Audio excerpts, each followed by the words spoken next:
আমার নওশাদ সিদ্দিকীর সাথে ব্যক্তিগত সম্পর্ক যথেষ্ট ভালো। আইএসএফ এর অন্যান্য অনেক নেতাকর্মীর সাথে আমার ব্যক্তিগত সম্পর্ক ভালো। তারা তাদের একটা রাজনৈতিক সিদ্ধান্ত নিয়েছেন, ভেবেছেন, ঠিক আছে, করেছেন। কিন্তু এটা বুঝতে হবে যে আইএসএফ এর কর্মী সমর্থকরা তো তৃণমূলের বিরুদ্ধে লড়েছেন এতদিন ধরে। তাহলে সেই লড়াইটা ভোট ভাগাভাগির ফলে বৃথা হয়ে যাবে, তৃণমূলের সুবিধা হয়ে যাবে। তাতে করে আইএসএফ কর্মী সমর্থকদের সুবিধা হবে না অসুবিধা হবে? আমরা সবাই একসাথে যদি তৃণমূলকে হারাতে পারি, এটা যদি শুধু ভাঙড়ের ভোট হতো এই কথা বলতাম না। আমি আবার বলছি, এটা যাদবপুর লোকসভা 7টা বিধানসভা জুড়ে ভোট। তাহলে এখানে আমাদের এখন লোকসভায় যাদবপুরে তৃণমূলকে হারাতে হবে, বিজেপিকে হারাতে হবে। সেই কাজে আমি আইএসএফ কর্মী সমর্থকদের সবার সাহায্য চাই। আমরা দেখতে পাচ্ছি যে ভাঙড়ে আইএসএফ এর একটা পকেট ভোট আছে।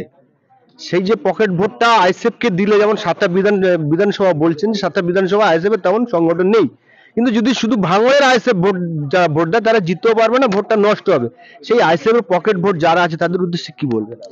আমি আবার বলছি, আইএসএফ সহ সমস্ত রাজনৈতিক দল যারা মনে করছেন এই মুহূর্তে বিজেপি বিপদ, তৃণমূল বিপদ, সবাইকে আবেদন করব যে লাল ঝান্ডা এখানে এই দুটো ফুলকে হারানোর জন্য হাতে কাস্তে নিয়ে নেমেছে।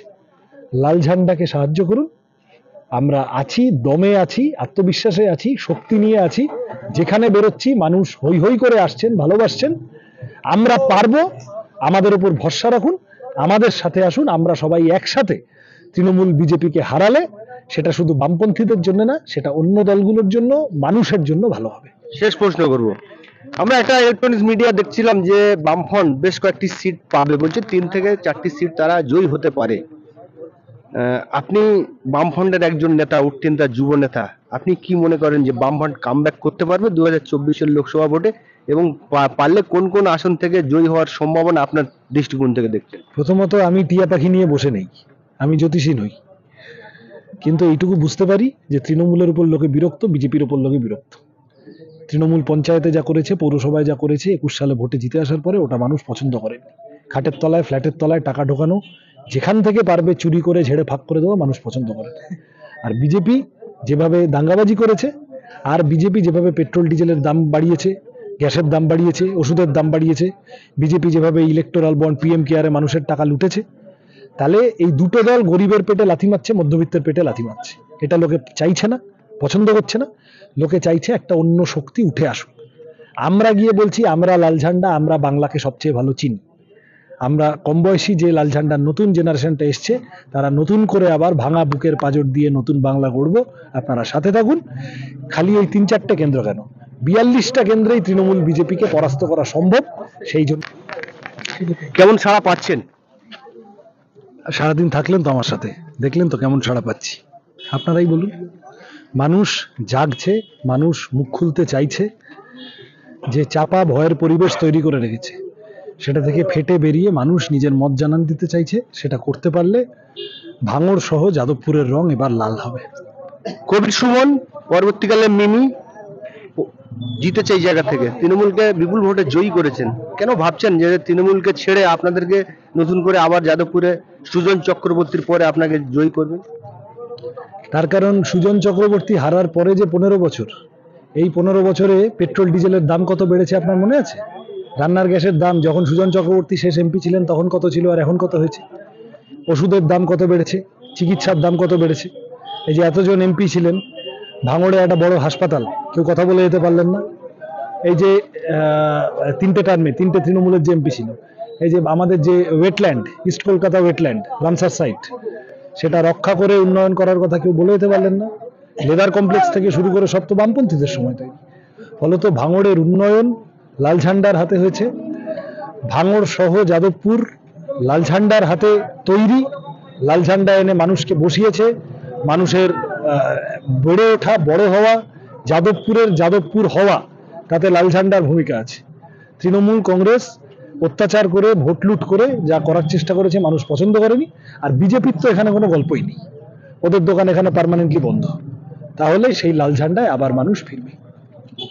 আশপাশে বিধানসভা থেকেও দেখতে পাচ্ছি আমরা যে ভাঙড় বিধানসভায় পানীয় জল, রাস্তাঘাট বিভিন্ন দিক থেকে অনেকটা পিছিয়ে আছে, কি বলবেন? আছে তো, পঞ্চায়েতে তৃণমূল, পৌর ইয়েতে কি বলে বিধানসভায় তৃণমূল ছিল 21 সাল অবধি, তারপরে লোকসভায় তৃণমূল। তা গত 10 বছর যারা ছিল তাদের জিজ্ঞাসা করুন কেন এই অবস্থা হয়েছে, কেন এই গন্ডগোল হয়েছে মানুষের। আমরা পরিষ্কার বলছি এই কারণে যে তৃণমূল বিজেপি এই দুটো দল রুজি রুটির কথা বলতে চায় না, কারণ তাহলে স্কুল কলেজ হাসপাতাল 100 দিনের কাজ, ফসলের দাম, ক্ষেত মজুরের রোজের টাকা বা জল কল রাস্তা আলো এইসব ব্যাপারে আসতে হবে। এগুলো না করে ওরা হিন্দু মুসলমান করাতে চায় ভোটটাকে, ওরা অন্য কিছুর ভিত্তিতে করতে চায়। সেইটা হলে তার থেকে দুর্ভাগ্যজনক আর কিছু হবে না। মানুষ নিশ্চয় ওদের সেই চক্রান্ত এবার সফল করবেন না। ভাঙড় পিছিয়ে আছে একদম বিভিন্ন দিক থেকে, রাস্তাঘাট পানীয় জল এটা দিনের আলোর মতো পরিষ্কার। আপনি যদি জয়ী হন ভাঙড়ের দিকে বিশেষভাবে নজর দেবেন? অবশ্যই নজর দেব। ভাঙড়ের মানুষ উল্টো স্রোতে হেঁটেছেন 2021 সালে।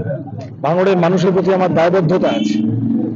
ভাঙড়ে তৃণমূলের হাতে আইএসএফ কর্মী মার খেলে তাকে নিয়ে আমি এফআইআর করাতে গেছিলাম হাতিশালা থানায় পোলেরহাটে।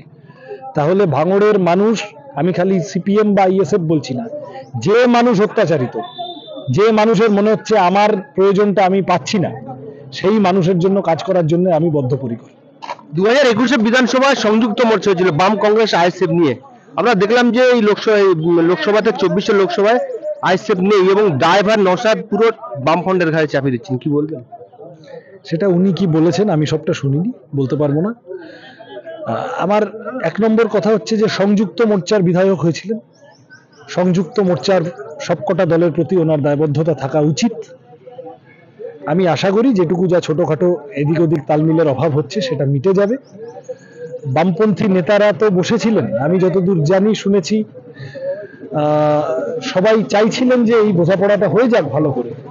কিন্তু এটা তো বুঝতে হবে যে ধরো যাদবপুর 7টা বিধানসভা, শুধু ভাঙড়ের ভোটে এখন যদি সিপিএম বলে যে আমি আইএসএফ এর চেয়ে বেশি ভালো করে তৃণমূলকে হারাতে পারবো, তাহলে সেই কথাটার যেমন মানে হয় না, তেমনই যাদবপুর, টালিগঞ্জ, সোনারপুর, উত্তর দক্ষিণ, বারুইপুর, পূর্ব পশ্চিম, ভাঙড়, এই টোটালটা ধরে যাদবপুর লোকসভায় 7টা বিধানসভায় লড়তে পারে তৃণমূলের বিরুদ্ধে সিপিএম, বিজেপির বিরুদ্ধে 7টা বিধানসভায় লড়তে পারে সিপিএম। সেখানে যদি অন্য কেউ এসে বলে যে না আমরা সিপিএম এর চেয়ে বেশি লড়বো, তাহলে সেটারও মানে হয় না। তাহলে এই ভোট ভাগাভাগি হলে আসলে তৃণমূল বিজেপির সুবিধা, ভাঙড়ে কটা ভোট কেটে নিলে বামপন্থীদের আসলে তৃণমূল বিজেপির সুবিধা হয়ে যাবে। সেটা আইএসএফ কর্মীদের পক্ষেও ভালো হবে না, সেটা মানুষের পক্ষেও ভালো হবে না। আমি চাইছি, আমি এখনো হাত বাড়িয়ে রেখেছি, আমার যেটুকু আইএসএফ কর্মী সমর্থকদের উদ্দেশ্যে বলার, বাড়িয়ে দাও তোমার হাত, আমি আবার তোমার পাশে হাঁটতে চাই। কেউ যদি এখন আমাকে আমার মতো থাকতে দাও বলে, সেটা তার রাজনৈতিক পরিপক্কতার প্রশ্ন, আমি সেই নিয়ে কোনো কমেন্ট করব না। কিন্তু আমি আইএসএফ কর্মী সমর্থকদের সবার সাহায্য চাইছি তৃণমূল বিজেপিকে হারাতে। নওশাদ সিদ্দিকী বলছেন যে তৃণমূল এবং বিজেপিকে হারাতে যাকে সাহায্য করতে হয় করবেন। সেই জায়গায় দেখতে পাচ্ছি যে আপনি যাদবপুর কেন্দ্রে জেতার বিষয়ে আত্মবিশ্বাসী এবং জিততেও পারেন। সেই জায়গায় নওশাদ সিদ্দিকী আবার সিট দিয়েছে, তাহলে উনি যে কথাটা বলছেন সেই কথার